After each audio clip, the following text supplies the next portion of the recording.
Paltrocast.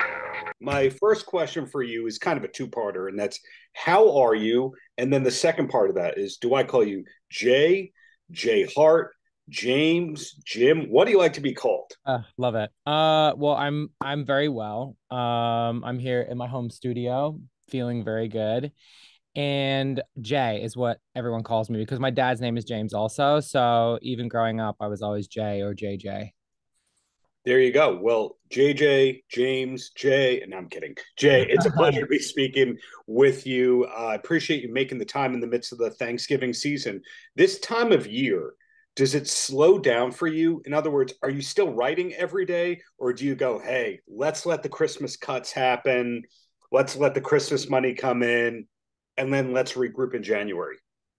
I definitely lay back a little bit, but I find that this time of the year is the best for me in terms of creating stuff that feels really inspired and kind of working by myself. Like I like to I pick my sessions a little more selectively this time of year. Mm-hmm. I feel less pressure to keep up with the, hamster wheel of it all. So yeah, I mean, it's a little of both, to be honest. I'm definitely not in the race like I normally would be. Got it. But you're definitely not slowing down as much as you'd hope because you have a new EP, your debut EP. You're not the first award winning songwriter to go, yeah, I also need to have a solo career happening. But how long was it from going, I want to have this EP to it actually happening and being released? Well, there have been a few different variations and versions of this EP. I started working on a solo project for myself in like 2014 Mm-hmm. with D Mile, actually, the guy that ended up EPing Yeah. this EP.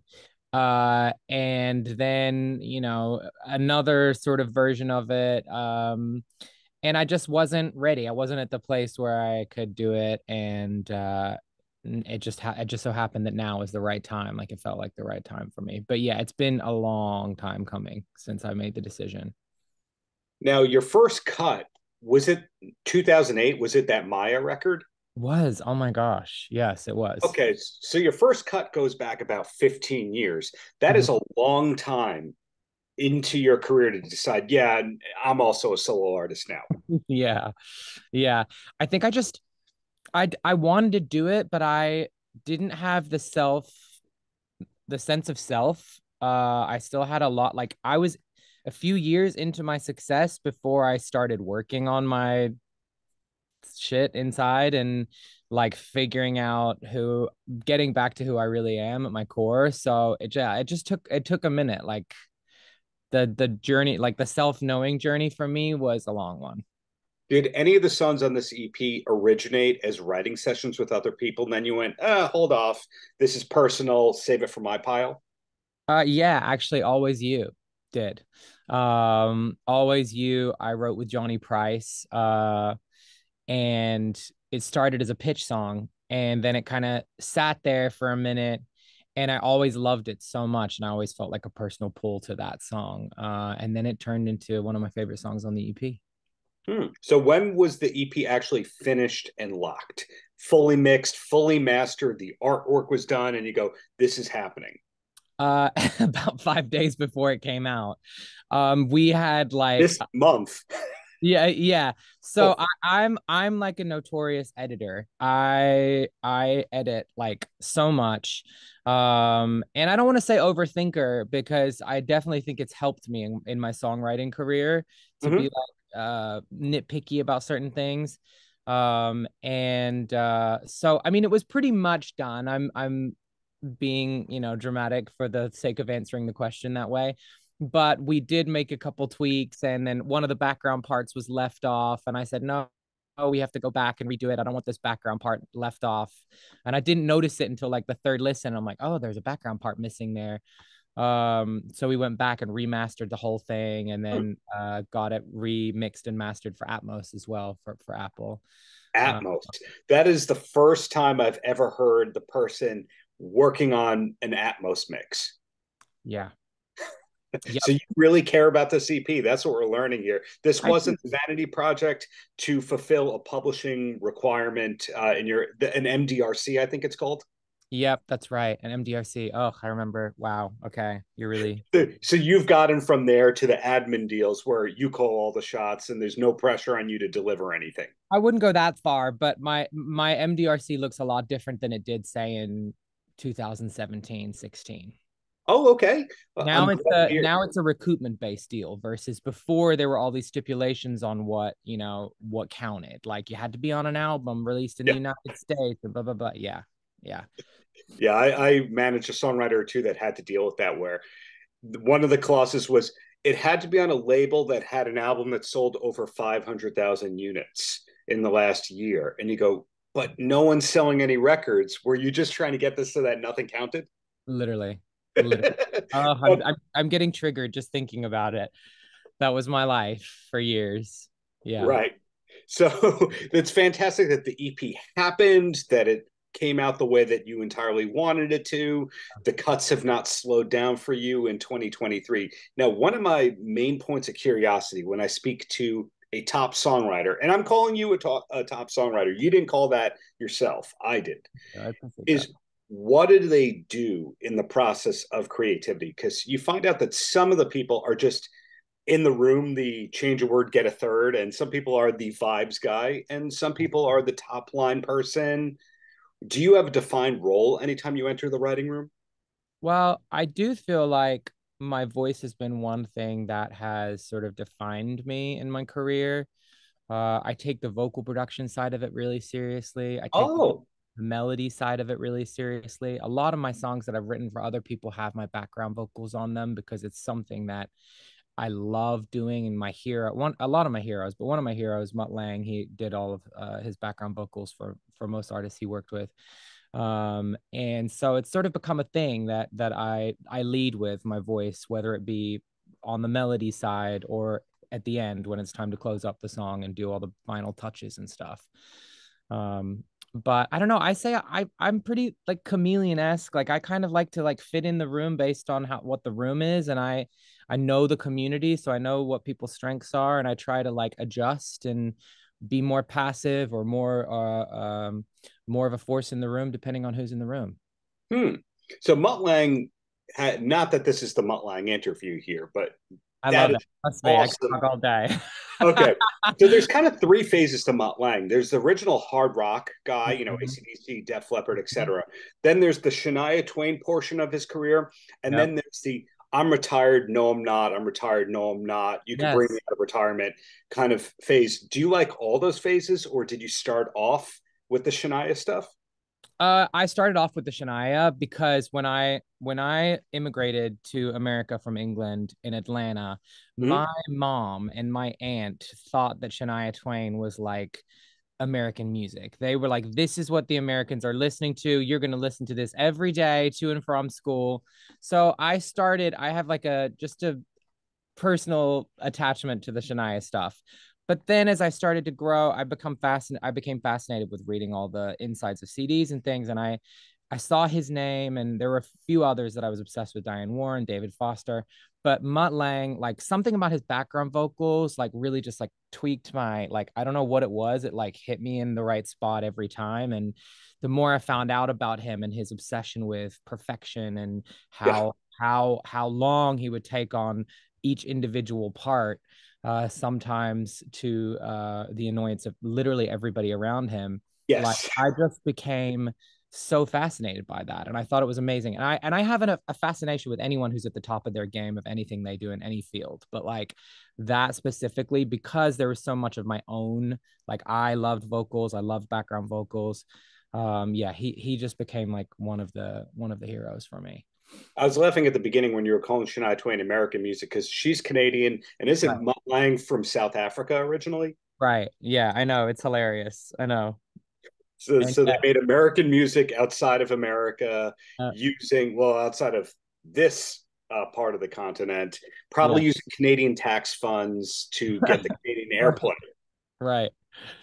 Yeah. Yeah. So you mentioned David Foster as well. And he's a person who I guess he started off with the disco stuff and then the soul stuff, and then he became everything with a drum machine, and then he had the reinvention with Il Divo and stuff like that, and some Yeah. more of the Christian contemporary stuff.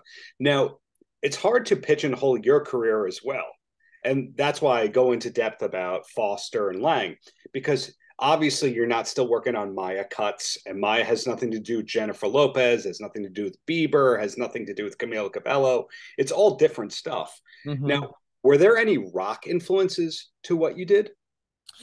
Outside of the Mutt stuff, yeah, I would say like, I mean, I guess Queen. Like, I was obsessed with Queen growing up. And then like some of the like, Foreigner, Journey, that kind of era.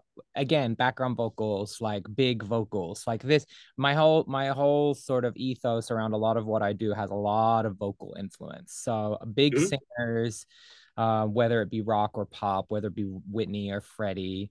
I like was always drawn to those. So yeah, there's a little bit of rock influence. I wouldn't say that I was like I went through an emo phase like we all did. But I'm not like a rock guy through and through. I'm just a music fan and a vocal fan. Hmm. Fascinating to me, at least. So, how far into 2024 are you thinking at this point? Um, I mean, I always try to think down the road a little bit, but I also don't like to stifle my creativity by getting too you know, by yeah, I've done that before where it's like I can overthink. I mean, as you already know, I told you this already, but I can overthink my way into being paralyzed. So Who doesn't have paralysis? Is it called analysis paralysis? Who analysis doesn't have that paralysis. these days? I know. I guess that makes me feel a lot better about that, knowing that most of us or a lot of us have that. But I am thinking further down the line on both the songwriting front and the artist front. But I'm also just really enjoying where I'm at right now. Like I feel like I'm in such a good place with my creativity, and having both outlets and feeling proud of what I'm doing on the songwriting side and on the artistry side. Like it was just so fun to get to flex all of my creative muscles in this EP and like do the video treatments and work on the artwork and design, like pick out the outfits that I would wear for the videos and for the press shots and things like that. I was Mhm. really heavily involved in all of it, and it felt like that kid version of myself that was doing making movies and doing all of those things. It felt like the evolved version of that. So yeah, I just feel like I'm in a really good place. I'm trying not to overthink it too much. Thumbs up to that. Well, two questions and then I'll let you go. The first, and I don't know if these are going to get like 2 second answers or 3 minute answers or 12-minute answers, whatever you're comfortable with. And the Okay. first is we've already talked about David Foster, but one thing that makes David Foster different than a lot of other people who've had a lot of cuts is he's able to be a touring artist. And his touring show is basically gone, I don't really sing. Hmm. Who's available to sing the hits that I helped co-write? And then he's up for 3 songs, she's up for 4 songs, etc. Now you at this point have had so many cuts of different genres. Will we ever see a JHart tour, a live show, a review, anything like that? Interesting. In terms of like playing the songs that I've written for others, you mean? That, and of course you then mix 2 or 3 songs from the EP and you have a 2 hour show. That's such an interesting idea. I'm definitely going to perform live more. Like that 100% will happen. What it's going to look like in terms of how much of my catalog I'll perform versus how much of my solo stuff I'll perform is something that I haven't fully uh like figured out. But yeah, I will definitely have a live show. I will definitely tour, probably at various points. Because it's something that I enjoy. I did the tour with Kygo back in 2018, I think, 18, 19. And it was like just such an insane experience for me and one that I would love to do again. It just has to be the right situation because I love being in the studio so much. So yeah, it would have to pull me away from here, which if it was right. Has to make sense. Yeah. Well, here's the terrible name for that tour. You ready? No, I'm so ready. JHart Radio, because iHeartRadio Uh promote oh, JHart Radio and I all the love hits. it. I love it. And the last question for you before I let you go is, what's the last concert that you went to for fun? Not because you were co-writing with the artist or prospectively going to do that, but you went, I'm a fan, I want to relax and enjoy myself, so I'm going. Um, I'm just thinking about the last two concerts I've been to, and it's actually hilarious. So I went to Mariah Carey, literally less than a week ago with my family. Queen of Christmas, I get it. Queen of Christmas. And Yeah. I'm a Mariah Carey fan, okay? Like the vocal, you know enough about me at this point to know why I would be a Mariah Carey fan. Um, Because you're from Long Island like me. That's why. yeah, Wink, that's wink. exactly it. Yeah. So Mariah Carey, I went with my family, and then before that, I took my mom to see ABBA in the UK, which is the hologram show. So Wow. both shows have been with my family. But I didn't go with any specific reason other than to just enjoy them. And they were both very interesting shows. Very interesting shows. So, Um, so yeah. what I'm hearing is still a fan of music all these years later. You're not one of those people that goes, "Oh, I don't listen to music when I'm not working." Oh no. I listen to, and I'm like a perpetual shuffle dude. Like and I'm always on shuffle, and I'm always just like clicking away until I find exactly what it is that I'm looking for. So every day you're shuffling. Every day I'm shuffling. Truly. They had it right when they said that. Who would have thought? Well, JHart, thank you for the years upon years of great music. Congrats on the CP. Hope to see it performed live in the near future. Just keep it up. Really looking forward to what's coming next, whether you're the artist, the co-writer, the vocal arranger, etc. Thank you so much. And thank you for having me. I really appreciate it. Paltrocast.